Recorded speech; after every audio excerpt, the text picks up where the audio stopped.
America के राष्ट्रपति Donald Trump के पास लगता है सबसे बड़ा मुद्दा भारत और पाकिस्तान ही है।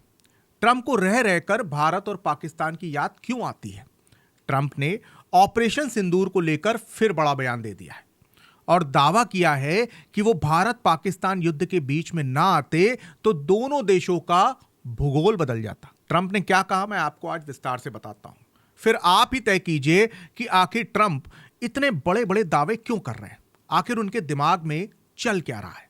नमस्कार, मैं हूं विपुल मिश्रा और आप देख रहे हैं अंडरकवर न्यूज। देश दुनिया की हर खबर के लिए अंडरकवर न्यूज को सब्सक्राइब, लाइक और कमेंट जरूर कर लीजिए। भारत और पाकिस्तान के रिश्ते और उनके बीच की जंग अब तक उन्हीं की होती थी।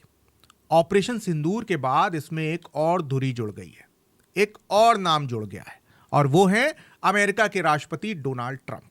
वो हर 10-15 दिन पर यह बयान जरूर दे देते हैं कि भारत पाकिस्तान के बीच अगर मई में हुए सैन्य टकराव के बीच वो ना आते तो अब तक दोनों देशों का भूगोल बदल चुका होता। एक बार फिर से उन्होंने यही कहानी दोहराते हुए नाटो महासचिव मार्क रूटे के सामने भी ऑपरेशन सिंदूर के दौरान सीज फायर का क्रेडिट खा लिया। डोनाल्ड ट्रंप ने अपने मुंह मियां मिट्ठू बनते हुए कहा कि हम युद्धों को सुलझाने में बहुत सफल रहे। आपके पास भारत और पाकिस्तान है, आपके पास रवांडा और कांगो है जो 30 साल से चल रहा था। ट्रंप यही नहीं रुके और बोले कि भारत और पाकिस्तान एक हफ्ते के भीतर न्यूक्लियर वॉर कर लेते और यह काफी बुरा था और हमने इसे व्यापार के माध्यम से सुलझा लिया। मतलब उनका यह था कि हमने व्यापार पर रोक लगाकर दोनों देशों को रोक लिया। अमेरिकी राष्ट्रपति कई मौकों पर बार बार दावा कर चुके हैं कि उन्होंने भारत और पाकिस्तान के बीच चल रहे युद्ध को खत्म करवाया है।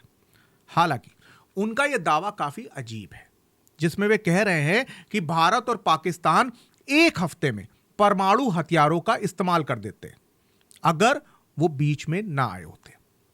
अमेरिका का ऐसा बेबुनियाद दावा दरअसल पाकिस्तान की ओर से मिल रहे समर्थन ने बढ़ाया। चूंकि पाकिस्तान भारत से पड़ रही मार को रोकने के लिए अमेरिका के पास गुहार लेकर गया था, इसीलिए वो अपने आका की हां में हां मिला रहा है।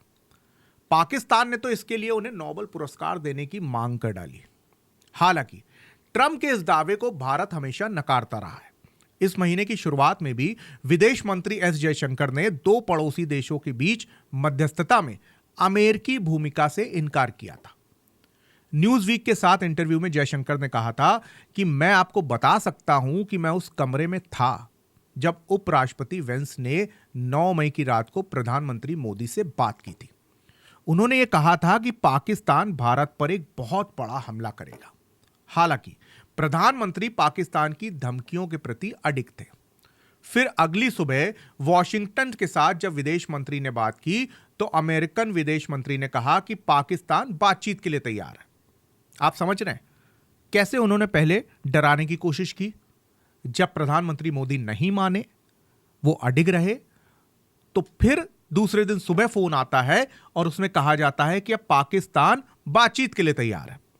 फिर बात भारत और पाकिस्तान के बीच हुई, जिसमें पाकिस्तान के अनुरोध पर युद्ध विराम हुआ। ऐसा एस जयशंकर का कहना है। पाकिस्तान की हालत इस वक्त गली के उस इंसान की तरह है जो घर से बाहर निकलने पर धमकी जरूर देता है, लेकिन जब उससे ज्यादा ताकतवर इंसान घर से बाहर निकलता है तो पड़ोसियों के पीछे जाकर छिप जाता है। साफ बात है, जब भारत को दुश्मन देश छेड़ता है तो वो पीछे नहीं हटता, फिर चाहे न्यूक्लियर वॉर हो या कुछ और। लेकिन युद्ध किसे पसंद है, कौन युद्ध चाहता है? लेकिन यह बात तो सच है कि पाकिस्तान ने यह कभी सोचा ही नहीं होगा कि जिस अमेरिका से वो युद्ध रोकने की गुहार लगाएगा, उस अमेरिका की अब इस तरह से गुलामी कर दी पड़ेगी।